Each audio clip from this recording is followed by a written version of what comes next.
Bom dia, povo querido, graça e paz. Que alegria poder começar a semana na presença de Deus, junto com os irmãos. As crianças já podem ir para o momento de vocês lá com a tia. Isso.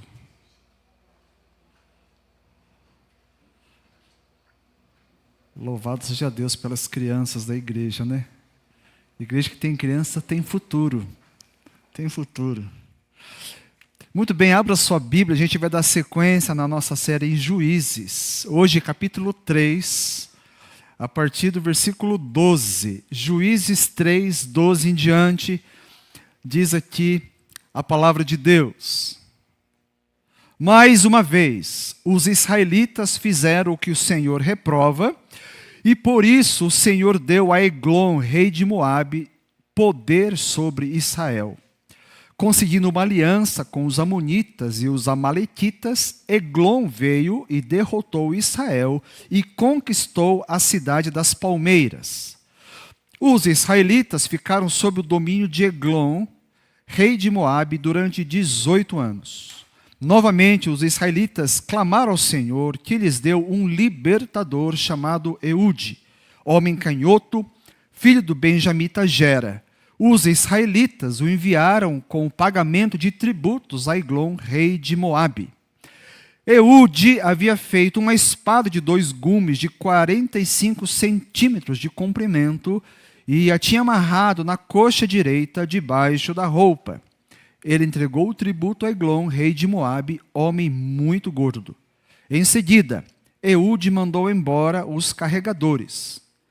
Junto aos ídolos que estavam perto de Gilgal, ele voltou e disse: Tenho uma mensagem secreta para ti, ó rei.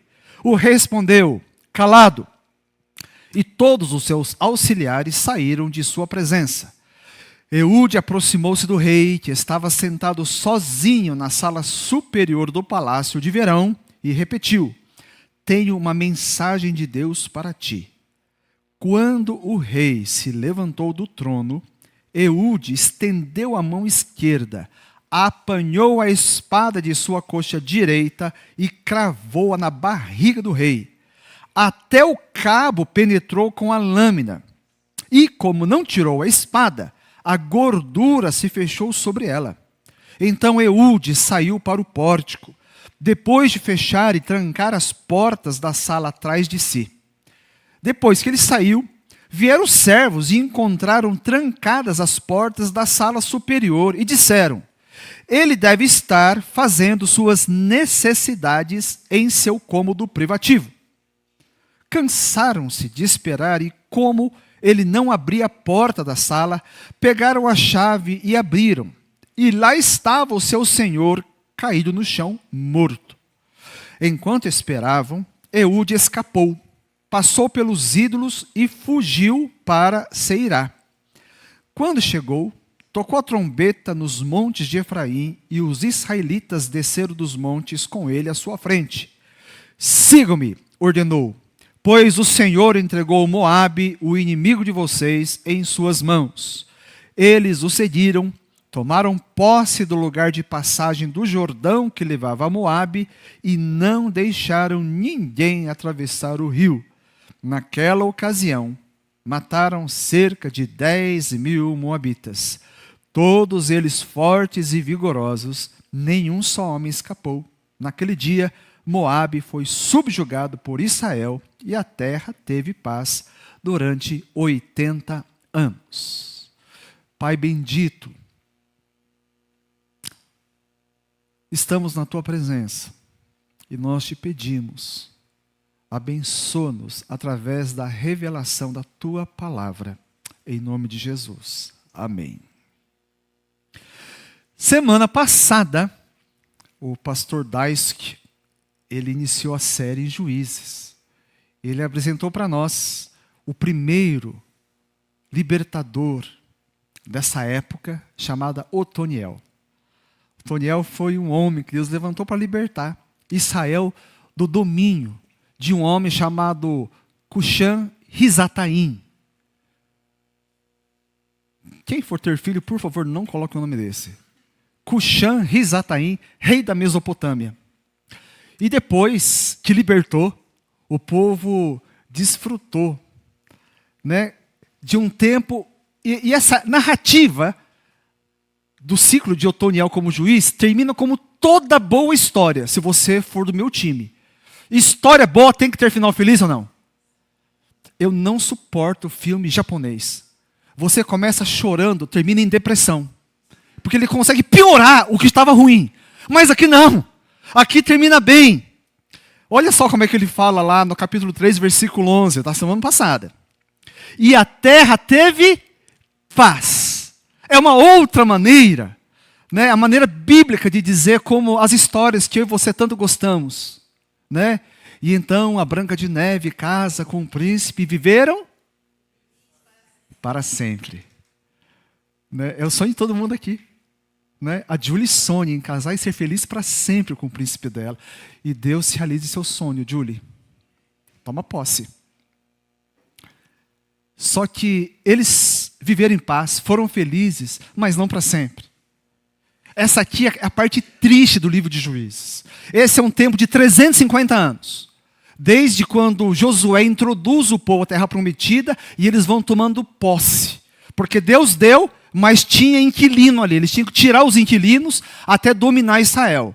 E esse período termina com o início da monarquia. Né? Quando o último juiz, Samuel, ele entroniza Saul como o primeiro rei. Ali acaba Juízes. Ok.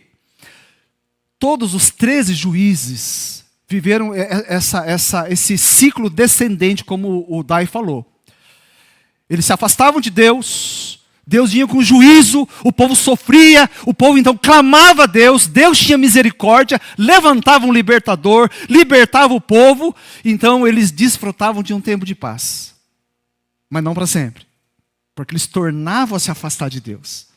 Eles se voltavam contra Deus. Então isso aqui era a maneira deles viverem. E o último versículo do livro de Juízes dá o tom, né? Como é que era? Como que era o povo? Por que esse tipo de coisa acontecia? Por que a felicidade não era para sempre? Olha lá, último versículo 21, 25. Naquela época não havia rei em Israel. Cada um fazia o que, irmãos? O que era certo? O que era certo? É isso? Aos seus próprios olhos. O que era certo, esse é o problema. Se fizesse o que era certo, ok. O problema é que eles faziam o que parecia aos olhos dele. Numa linguagem mais nossa, que a gente escuta muitas vezes, eu já vi tanta gente, pastor, eu sou honesto.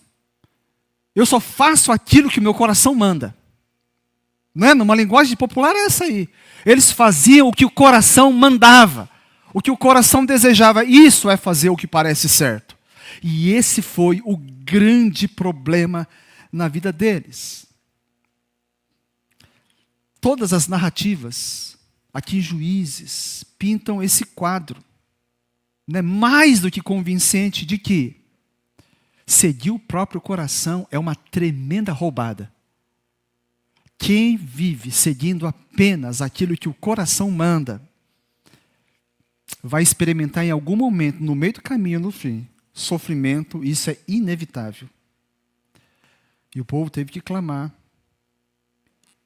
mais uma vez. Por isso, o povo viveu em paz, depois que Otoniel libertou, durante 40 anos.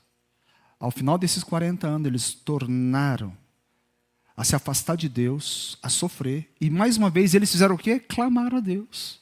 Né? E então Deus levanta Eliú. Esse texto que nós acabamos de ler, esse é o contexto. Né? É o texto da nossa manhã. Quem é filho de crente, desde pequeno, ouviu o pai ou a mãe contar muitas histórias bíblicas. Né? Eu sou filho e neto de crente. Meu pai contou muitas histórias da Bíblia. O Theo e Natan ouviu muitas histórias bíblicas da mãe dele. Né? Quando era pequenos, a mãe, o mérito é dela. Eu louvo a Deus, porque a Chia contou muitas histórias da Bíblia. Vocês ouviram muitas histórias da Bíblia. Agora eu pergunto, quem aqui já contou para alguém a história de Davi. Oxi! Gente, peguei o mais famoso. História de Jesus. Vai, vamos ver, história de Jesus. Alguém já... Tá, já melhorou um pouco. Agora eu quero saber, quem aqui já contou a história de Eliú para alguém? Eliú. Quem já ouviu a história de Eliú do pai e da mãe? Já ouviu? O Edson é o único. Eu sou pastor há 26 anos, eu nunca preguei sobre Eliú. E eu só estou pregando sobre Eliú porque está na minha escala pregar sobre Eliú. Não é porque, fala a verdade, gente. Você falar que um jovem pegou uma pedra, né, e deu uma pedrada na cabeça do maior gigante da época, é uma história boa de contar. Né? Chama atenção. Aí você pega uma história dessa, um cara, Deus chamou, fala, vem cá, Eliú, né, vai lá e mata aquele gordo. Para começar é gordofobia, tá certo? Não pode contar uma história dessa, pega mal. Mas ele fez isso, foi lá, enfiou a faca, não tirou a faca, tinha tanta banha que a banha caiu em cima da faca, escondeu a faca, e ele chamou, gente, vamos lá, vamos acabar com esse povo aqui. E foi lá e matou 10.000. Essa é a história. Né? Se eu contasse uma história dessa para a criança pode chorar, pode ficar traumatizado. Né? A gente não pode ensinar, a gente não pode, né, enfiar a barriga na barriga de gordo, tá certo? Não tem graça. É uma história muito assim, mas está na Bíblia. Então acredite, tem alguma coisa para a gente aprender aqui. Né? O texto bíblico tem a nos ensinar. E eu quero entender que aqui, a paz é um tema importante aqui. Todos nós queremos paz, tá certo? Todos nós queremos paz. É uma das coisas que mais está faltando. Paz. A gente está vendo aquelas coisas terríveis na Palestina, né? O Hamas contra Israel, gente inocente morrendo, que coisa terrível. Em todo canto a gente vê falta de paz. O Brasil a gente vive isso, essa violência toda, né? Nós não estamos numa guerra declarada, mas vivemos uma ausência de paz terrível. Todos nós queremos paz. Então, se você deseja paz, esse texto aqui tem a ver com você e comigo. Primeiro, para eu e você termos paz, a gente tem que acreditar e confiar de que existe alguém que pode mais do que nós mesmos e que vai garantir a nossa vida e a nossa segurança. Porque você sabe, você é muito vulnerável, você é muito fraco, você é impotente. Se você for depender apenas de você, da força do seu braço, você está lascado. Nem sai de casa. Eu preciso confiar, e não é nem na força policial. Porque a polícia não está em todo lugar. E às vezes a polícia que está nem honesta é, a maioria é. Tá certo? Esse texto aqui mostra o quê? Primeira coisa, que Deus é aquele que tem todo o poder. Por isso, se alguém pode vir em confiança, é o crente. Olha só o que ele fala no versículo 12. Mais uma vez, os israelitas fizeram o que o Senhor reprova, e por isso o Senhor deu a Eglon, presta atenção, o Senhor deu a Eglon o quê? Poder. Poder e ainda sobre Israel. Israel era o povo de Deus. O povo de Deus só pode ser oprimido se Deus permitir. Eglon não tinha poder, Moabe não tinha poder em si. Só teve poder e pôde dominar o povo de Deus porque Deus deu esse poder. Gente, isso é maravilhoso. Isso é maravilhoso. Israel era povo de Deus. Eu pergunto, alguém tem mais poder do que Deus? Sim ou não? Não, não tem. Alguém pode tocar, fazer algum mal contra o povo de Deus se Deus não deixar? Não. Não. Ninguém pode. Ninguém pode. Olha só que texto maravilhoso. Isaías 41, 10 e 11. Presta atenção, é a palavra de Deus para você que é povo de Deus. Por isso não tema, pois estou com você. Não tenha medo, pois sou o seu Deus. Eu o fortalecerei, eu o ajudarei, eu o segurarei com a minha mão direita vitoriosa. Todos os que odeiam certamente perecerão humilhados e constrangidos. Aqueles que se opõem a você serão como nada e perecerão. Gente, é Deus quem protege o seu povo. O salmo que você gosta, talvez na sua casa, a sua Bíblia está aberta lá em Salmo 91, versículo 11. Porque a seus anjos ele dará ordens a seu respeito para que o protejam em todos os seus caminhos. Com as mãos eles o segurarão para que você não tropece em alguma pedra. É o próprio Deus quem te protege. As asas do Senhor estão estendidas sobre a sua vida. Gente, como que alguém pode tocar em quem é protegido pelo Senhor? É privilégio demais para o crente. Salmo 23, lá, no versículo 4, fala: ainda que eu ande pelo vale da sombra da morte, não temerei mal nenhum, porque tu estás comigo. A tua vara e o teu cajado me consolam.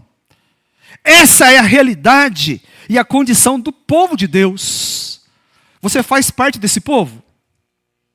Esse é o seu Deus, irmãos. Esse é o seu Deus.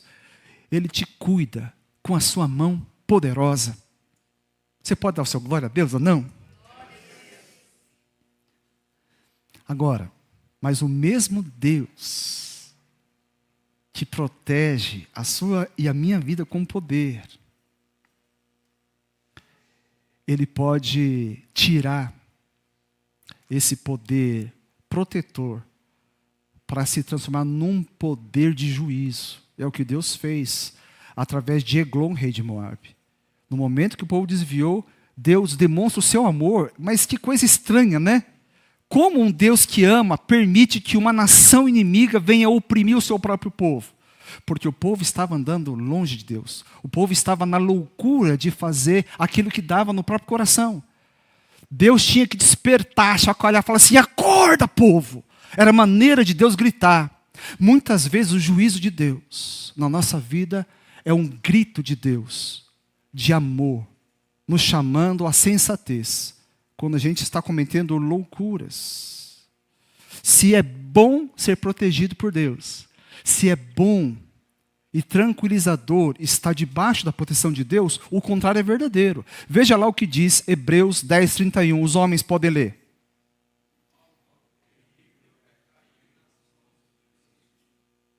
Olha só, que palavra assustadora. Terrível coisa é cair nas mãos do Deus vivo. Deus não é aquele velhinho, fofinho, bobinho, que perdoa todas as coisas, que a gente pode tratar como se fosse qualquer um. Deus é santo, santo, santo. E aquele que cai em suas mãos vai experimentar terror e não alegria. E Israel se afastou de Deus e experimentou como é terrível cair nas mãos do Deus vivo durante 18 anos. 18 longos e intermináveis anos. Até que chega um ponto que eles não aguentaram mais. Fizeram o quê? Igual muito crente faz. Muito crente com a vida tranquila, com a vida meio torta, né? Ele começa a sofrer. Ele perde a graça, a bênção de Deus sobre a sua vida e ele fica à mercê, né, de Satanás. Fica à mercê do mal. E quando ele cansa de sofrer, o que o crente faz? Volta para Deus, né? Clama a Deus. E está certo. Você está na pior, que tem que clamar a Deus. Ou você é doido da cabeça? Não, pastor, eu gosto. Eu quero ver até onde aguento. Né? Crente não faz isso. Então eles clamaram a Deus. E, gente, 18 anos sofreram. Quando clamaram, Deus ouviu. Não importa quanto tempo você está longe de Deus.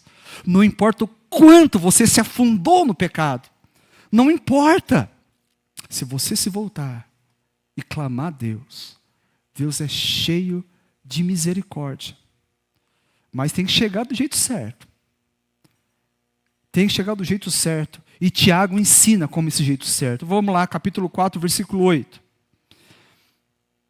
Aproximem-se de Deus, e Ele se aproximará de vocês. pecadores, limpem as mãos, e vocês que têm a mente dividida, purifiquem o coração. Entristeçam-se, lamentem-se e chorem. Troquem o riso por lamento e a alegria por tristeza. Humilhem-se diante do Senhor e Ele os exaltará. É com a cabeça baixa, baixa a bola, humilhe-se diante do Senhor. Limpe as mãos, confesse seu pecado, purifique o coração. E então, a palavra de Deus que não pode mentir diz o quê? O Senhor te exaltará. Ele é tão bom que Ele não é aquele que perdoa e fala assim, agora você vai começar do zero. Né? Você vai ter que conquistar a minha confiança. Ele diz que aquele que se humilha, Deus exalta. É surpreendente. Eu e você não faríamos isso, não é? Quantas vezes você já não perdoou alguém? Fala assim, cara, você pisou na bola há 18 anos. Então durante 18 anos você vai fazer um estágio aqui. Se mostrar que é de confiança, quem sabe, talvez, você vai chegar ali onde você estava antes. Humilhe-se. E Deus vai te exaltar. Humilhe-se, você se surpreenderá o que Deus faz com aquele que se rende aos seus pés. Assim eles fizeram. Por isso, no versículo 15, a resposta de Deus. A resposta de Deus ao clamor, à humilhação do povo de Israel. Novamente, os israelitas clamaram ao Senhor e lhes deu um libertador chamado Eude.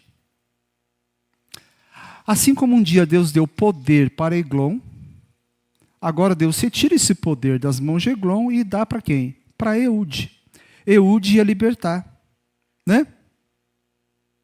Eude. As pessoas podem ter algum poder. E eu e você temos experimentado pessoas que têm algum tipo de poder sobre as nossas vidas. E é verdade, fala que não tem, lógico que tem. Tem um poder de te demitir, tem um poder de te rebaixar, tem um poder de segurar, por exemplo, a sua promoção, tem poder de atrapalhar a sua vida. Tem, mas somente Deus tem todo o poder. Deus, Ele tem. A quem você deve temer? Ao homem que tem algum tipo de poder ou a Deus que tem todo o poder? Tema o Senhor e honre o seu Deus. Segunda coisa aqui, que a gente aprende aqui com esse juiz Eude. Para ter paz, você tem que definir quem vai ser o protagonista, o herói na sua própria história.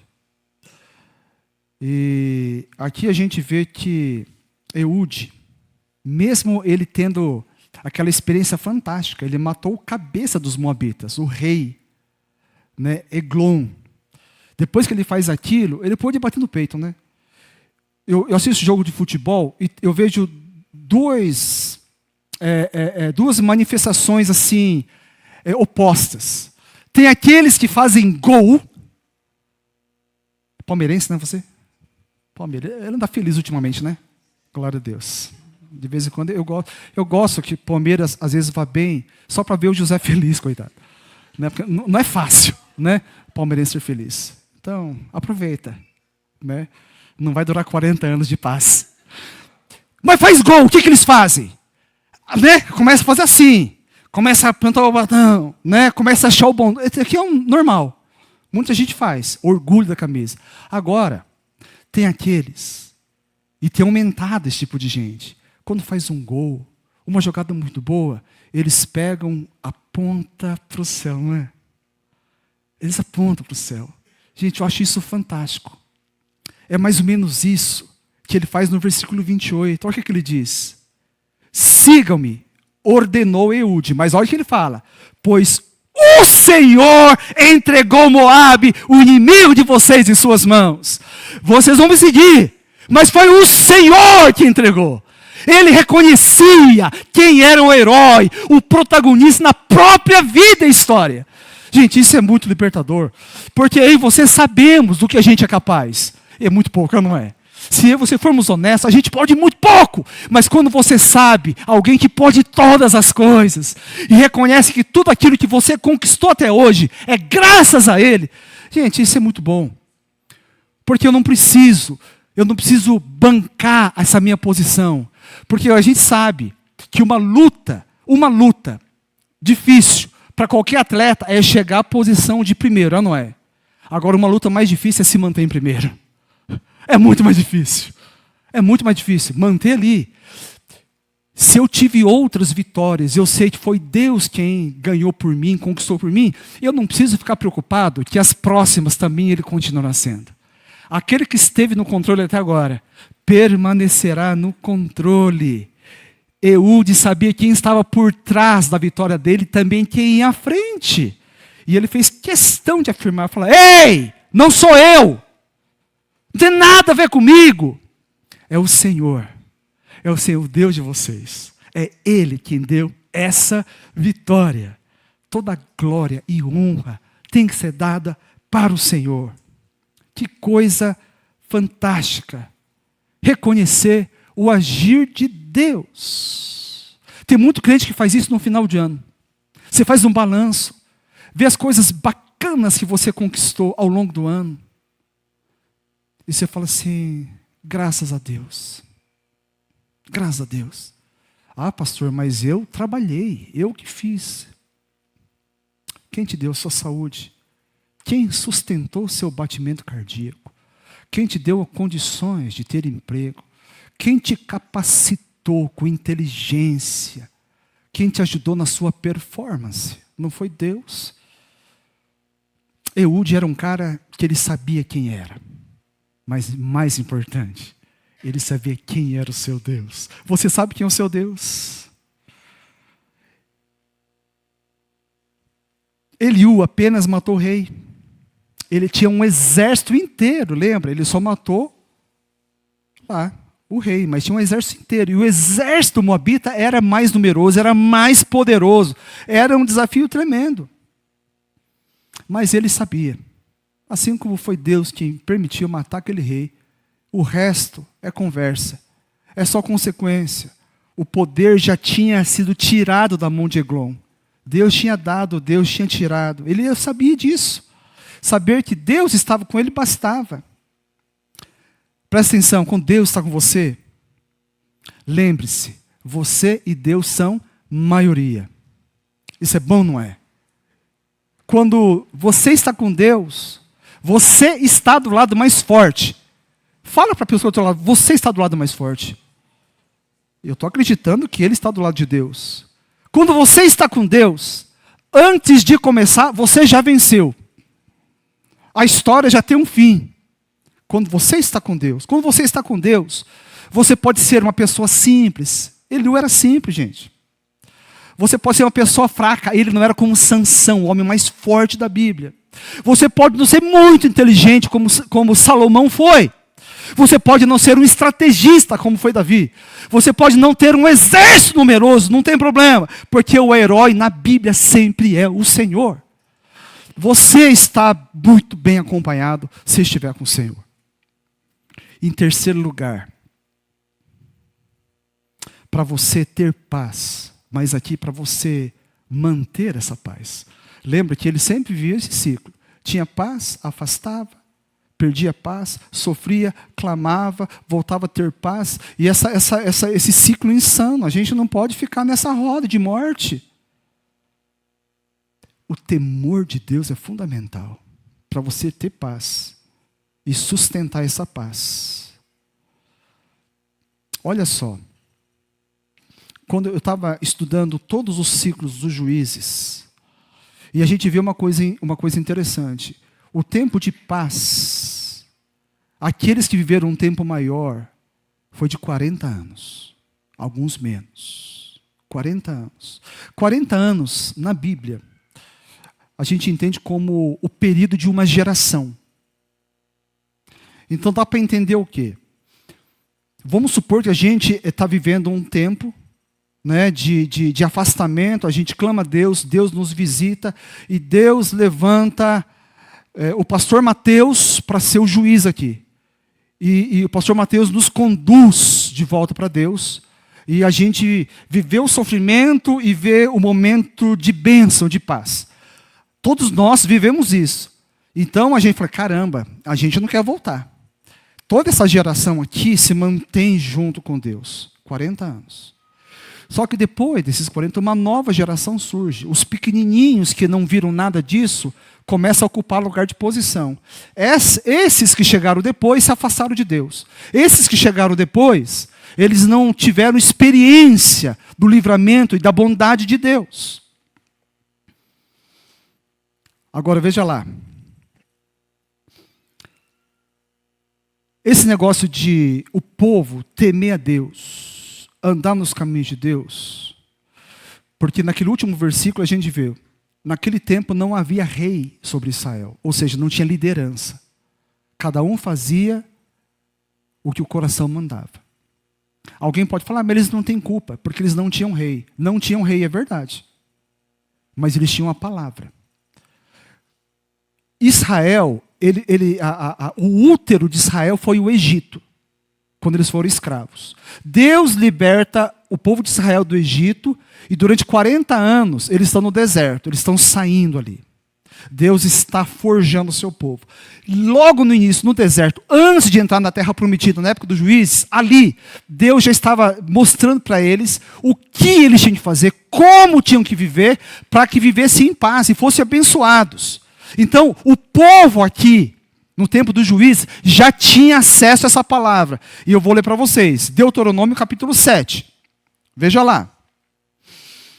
Olha o que Deus falou e que o povo de Israel já sabia no tempo de Eude.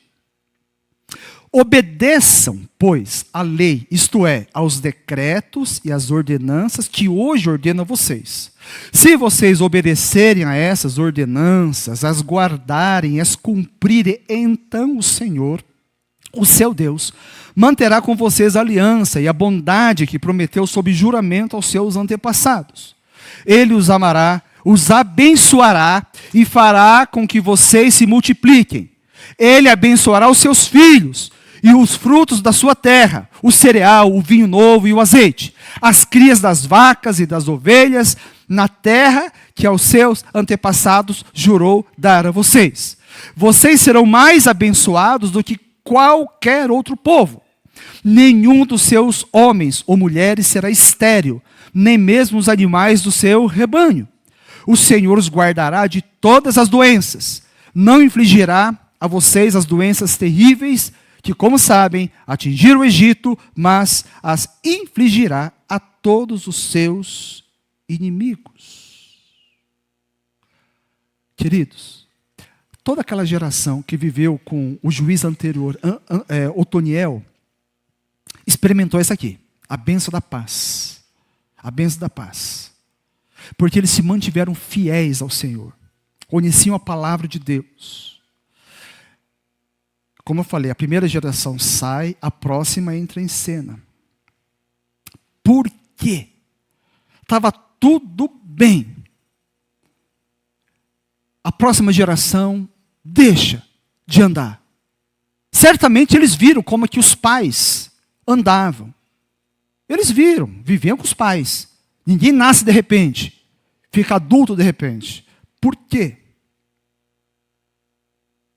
A resposta não está escrita. Mas, biblicamente, a gente chega a uma conclusão. Isso aqui é importante. Esse último ponto aqui é importante. Eu digo, eles não obedeceram um mandamento básico, simples e fundamental. Quando Deus deu as margens do Rio Jordão, antes deles entrarem na terra prometida e tomar posse, de onde Eude e o seu povo estavam, Deus tinha dado uma palavra. A gente leu uma parte aqui. Mas olha só o que Deus fala. Pais, presta atenção. Se um dia você quer ser pai e mãe, presta atenção.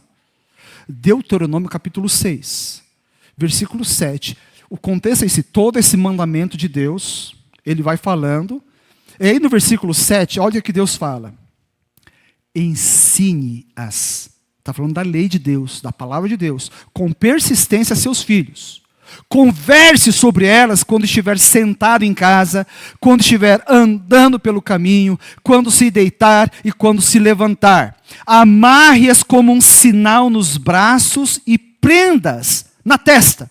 Escrevas nos batentes das portas de sua casa e em seus portões. Ensine os seus filhos. Prepare os seus filhos. Discipule a próxima geração. É isso que Deus está falando aqui, mas eles não fizeram isso. Por que eu digo isso? Porque a próxima geração não experimentou a paz. E a paz é promessa de Deus para aqueles que guardam e andam segundo a sua vontade. Olha lá o que Provérbios 22:6 diz. As mamães podem ler.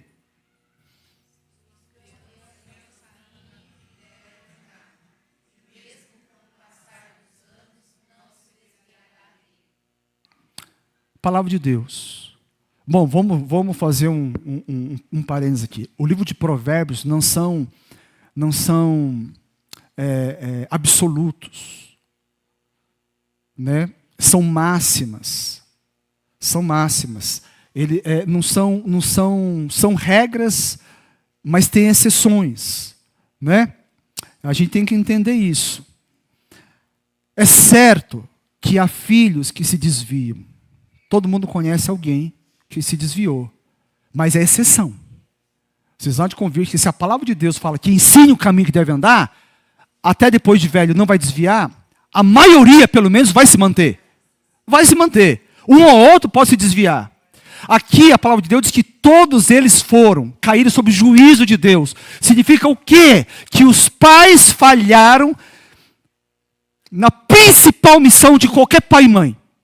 A principal missão de um pai e de mãe é ensinar a respeito de Deus. O seu filho crê e amar Deus. E hoje, modernamente, os pais fazem de tudo para os filhos terem a melhor escola, a melhor formação, a melhor faculdade, o melhor curso, o melhor preparo para a profissão. Mas Deus fica em segundo plano.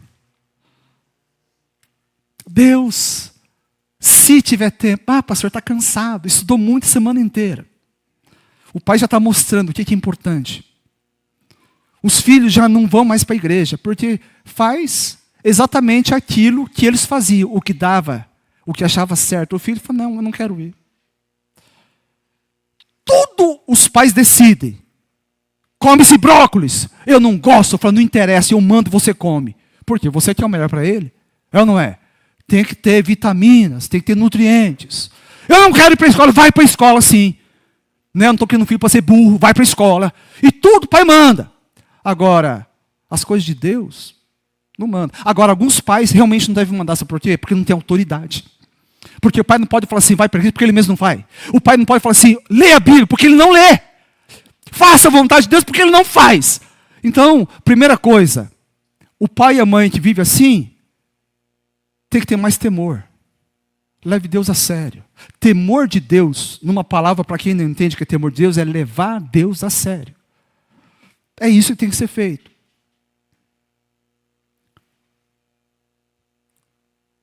Pai que não discipula os próprios filhos, estão roubando dos seus filhos o direito que eles têm de conhecer a Deus.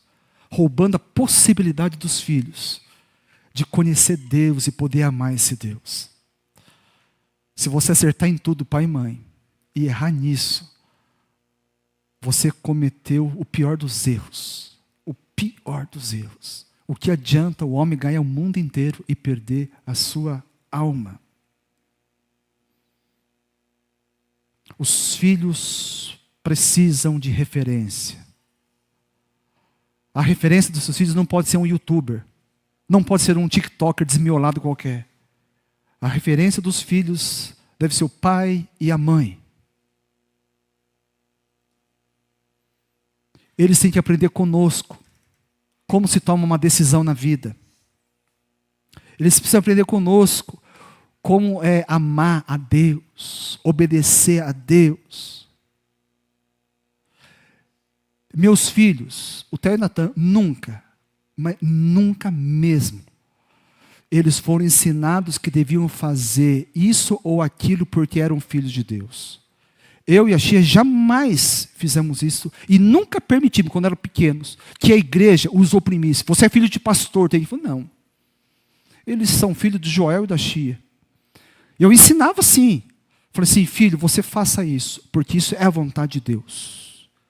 Porque você é um filho de Deus. Porque isso agrada a Deus. É assim que eles cresceram. E louvado seja Deus. Os dois amam a Jesus. Aprenderam a amar Jesus. Eu sou filho, né, porque minha mãe ainda está viva. Filho de gente simples. Mas eu louvo a Deus, porque meu pai e minha mãe me ensinaram a andar nos caminhos do Senhor. Né? Me discipularam. Eu agradeço a Deus. Né? Meus pais cumpriram a missão deles. Eles não me roubaram esse direito que eu tenho de conhecer o Senhor. E aqui nós temos muitos jovens, adolescentes e crianças cujos pais não conhecem a Deus. Essa tarefa é nossa, irmãos. Discipular essa geração. A nossa igreja tem trabalhos. Que coisa boa que a gente tem esse projeto, esse Instituto Amar. 26 anos já tem. De alguma maneira a gente está abençoando, está sendo uma luz nessa região. E tem uns que estão entrando agora, já fazem parte da igreja. Que coisa feliz. Eu quero convocar os adultos aqui, os jovens mais experimentados, adotem essas crianças, esses adolescentes. Vamos abraçar, vamos amar essa comunidade. Né? Que a sua vida afete, influencie esses jovens, para que eles tenham chances de conhecer Deus mais profundamente. Versículo 30. Naquele dia, Moabe foi subjugado por Israel e a terra teve paz durante 80 anos. Como falei, foram 350 anos, 13 juízes. De longe, esse cara que eu falei, que é um dos mais insignificantes na Bíblia, que ninguém nunca ouviu a história dele, a não ser o Edson.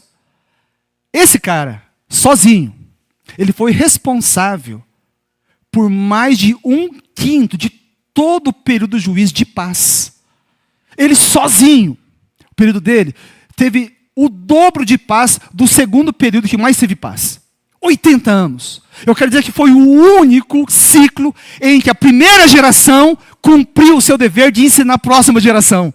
Por isso 80 anos.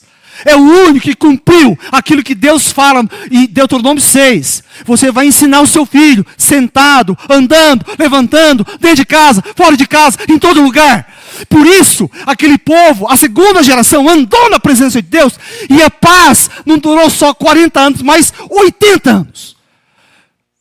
Eu e você tem uma responsabilidade para que a próxima geração viva a paz. Não é, nossa, eu sou abençoado. Você é abençoado sim ou não? Você é abençoado. Agora a próxima geração precisa ser abençoada. E depende de nós. Os seus filhos e netos podem ser abençoados. Pode ser abençoado. E a gente pode abençoar. Está nas nossas mãos. Essa missão. Que coisa boa. Eu quero que a geração dos meus filhos, desses jovens, seja abençoado. Quando eles assumirem a posição de liderança nessa igreja, essa igreja vai ser muito maior. Vai fazer uma diferença muito maior nessa cidade. Mas eu estou ensinando os meus filhos, essa geração, para que eles, por sua vez, cumpram a missão e abençoem a geração dos nossos netos. E assim, Deus será glorificado. A paz não precisa ser de curta duração, amém?